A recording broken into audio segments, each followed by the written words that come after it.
यहाँ स्वामी विवेकानंद से जुड़ी कहानियां लिखी गई हैं। ये कहानियां काफी प्रेरणादायी हैं। धीरे धीरे कहानियों का संकलन बढ़ता जाएगा। स्वामी जी ने अपने जीवन काल में देश विदेश का बहुत भ्रमण किया। इन्होंने अलग अलग जगहों पर अपने प्रवचन दिए। प्रेरक प्रसंग 1। स्वामी विवेकानंद की कहानियां हमेशा हमें प्रेरणा देती हैं। एक बार स्वामी विवेकानंद रेल से कहीं जा रहे थे। वे जिस डिब्बे में सफर कर रहे थे, उसी डिब्बे में कुछ अंग्रेज यात्री भी थे। उन अंग्रेजों को साधुओं से बहुत चिढ़ थी। वे साधुओं की भरपेट निंदा कर रहे थे। साथ वाले साधु यात्री को भी गाली दे रहे थे। उनकी सोच थी कि चूंकि साधु अंग्रेजी नहीं जानते हैं, इसलिए उन अंग्रेजों की बातों को नहीं समझ रहे होंगे।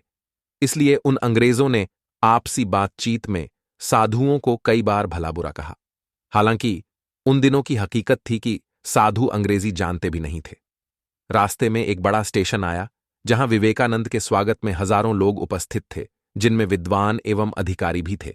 उन्होंने यहां उपस्थित लोगों को संबोधित करने के बाद अंग्रेजी में पूछे गए प्रश्नों के उत्तर भी अंग्रेजी में ही दिए।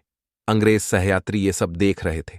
ये देखकर रेल में उनकी बुराई कर रहे उन अंग्रेज यात्रियों को सांप सूंघ गया। अवसर मिलते ही वे विवेकानंद के पास गए। उन्होंने नम्रतापूर्वक पूछा कि क्या आपने हमारी बात सुनी? स्वामी जी ने सहजता से जवाब दिया। उन्होंने बताया कि उनका मस्तिष्क अपने ही कार्यों में व्यस्त था, इसीलिए उन्हें लोगों की बात सुनने का अवसर नहीं मिला। उनका यह जवाब अंग्रेजों को शर्मसार कर गया। अंग्रेजों ने चरणों में झुककर क्षमा याचना की। वे स्वामी जी के प्रति आदर भाव दिखाने लगे। वे उनके ज्ञान का सम्मान करने लगे। कहानी की सीख दूसरे की निंदा हमेशा शर्मिंदगी देती है। अपने लक्ष्य के प्रति समर्पित रहेंगे तो विश्व की कोई भी बाधा आपको विचलित नहीं कर सकती। प्रेरक प्रसंग 2। दूसरों के पीछे मत भागो। स्वामी विवेकानंद। एक बार स्वामी जी अपने आश्रम में एक छोटे पालतू कुत्ते के साथ टहल रहे थे। तभी अचानक एक युवक उनके आश्रम में आया और उनके पैरों में झुक गया और कहने लगा, स्वामी जी, मैं अपनी जिंदगी से बड़ा परेशान हूं। मैं प्रतिदिन पुरुषार्थ करता हूं, लेकिन आज तक मैं सफलता प्राप्त नहीं कर पाया। पता नहीं ईश्वर ने मेरे भाग्य में क्या लिखा है, जो इतना पढ़ा लिखा होने के बावजूद भी मैं नाकामयाब हूं। युवक की परेशानी को स्वामी जी ने तुरंत समझ लिया। उन्होंने युवक से कहा, भाई, थोड़ा मेरे इस कुत्ते को कहीं दूर तक सैर करा दो, उसके बाद मैं तुम्हारे प्रश्नों का उत्तर दूंगा।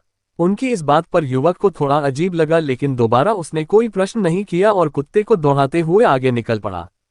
कुत्ते को सैर कराने के बाद जब एक युवक आश्रम में पहुंचा तो वह देखा कि युवक का चेहरा तेज है, लेकिन उसका छोटा कुत्ता थक से जोर जोर से हौंफ रहा था। स्वामी जी ने पूछा, भाई, मेरा कुत्ता इतना कैसे थक गया? तुम तो बड़े शांत दिख रहे हो, क्या तुम्हें थकावट नहीं हुई? युवक ने कहा, स्वामी जी, मैं धीरे धीरे आराम से चल रहा था, लेकिन मेरा कुत्ता शांत था।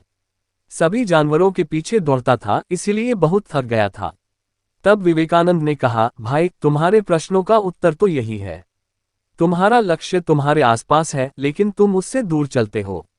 अन्य लोगों के पीछे दौड़ते रहते हो और तुम जो चाहते हो वह दूर हो जाता है।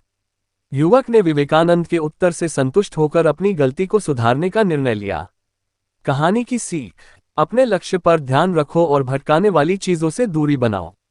प्रेरक प्रसंग 3। स्वामी विवेकानंद और फ्रांसीसी मेजबान। स्वामी विवेकानंद अमेरिका के शिकागो में अपना ऐतिहासिक भाषण देने गए हुए थे। उनका व्याख्यान काफी प्रसिद्ध हो चुका था। अपने भाषण को पूरे विश्व पटल के सामने रखने के लिए स्वामी विवेकानंद अन्य देशों का भ्रमण करने के लिए निकले। इसी क्रम में उन्हें एक फ्रांसीसी विद्वान ने अपने घर आमंत्रित किया। स्वामी जी उनके घर पर पहुंचे। स्वामी जी का स्वागत किया गया। स्वामी जी के लिए फ्रांसीसी विद्वान ने स्वामी जी के लिए अच्छे भोजन का प्रबंध किया। विदेश में इस तरह का भोजन बड़े सौभाग्य की बात। भोजन उपरांत वेद, वेदांत और धर्म की रचनाओं पर बात चलने लगी। स्वामी जी ने वहां एक मोटी पुस्तक देखा। पुस्तक लगभग 1500 पृष्ठों की होगी। स्वामी जी ने अपने मेजबान से पूछा, ये क्या है? मैं इसका अध्ययन करना चाहता हूँ। मेजबान ने आश्चर्यचकित होते हुए पूछा, क्या आप हो फ्रांसीसी आती हैं? स्वामी विवेकानंद ने जवाब दिया, नहीं। स्वामी जी ने अपने मेजबान से फिर कहा, मैं इस पुस्तक को पढ़ना चाहता हूँ। मुझे 1 घंटे के लिए इस पुस्तक को दे दे, मैं इसे पढ़ लूंगा।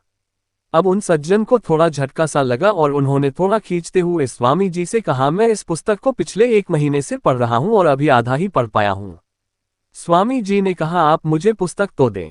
चूंकि फ्रांसीसी मेजबान थे और स्वामी जी मेहमान थे, उन फ्रांसीसी सज्जन ने अनमने ढंग से उस पुस्तक को स्वामी जी को पढ़ने के लिए दिया। स्वामी जी उस पुस्तक को अपने दोनों हाथों में रखकर 1 घंटे के लिए योग साधना में बैठ गए। जैसे ही 1 घंटा बीता, फ्रांसीसी विद्वान कमरे में आ पहुंचे। आते के साथ उन्होंने स्वामी विवेकानंद से प्रश्न पूछा, क्या आपने अध्ययन कर लिया? स्वामी जी ने कहा, अवश्य। मेजबान ने कहा, मजाक ना करें। स्वामी जी ने कहा, मैं सत्य कह रहा हूं। स्वामी जी ने कहा, आपको अगर कोई संदेह हो तो आप पूछ सकते हैं। उन सज्जन ने एक पृष्ठ खोला और स्वामी जी से उसके बारे में पूछा। स्वामी जी ने अक्षरशः जवाब दे दिया। फ्रांसीसी विद्वान के आश्चर्य की कोई सीमा नहीं थी। स्वामी जी के चरणों में गिर गए।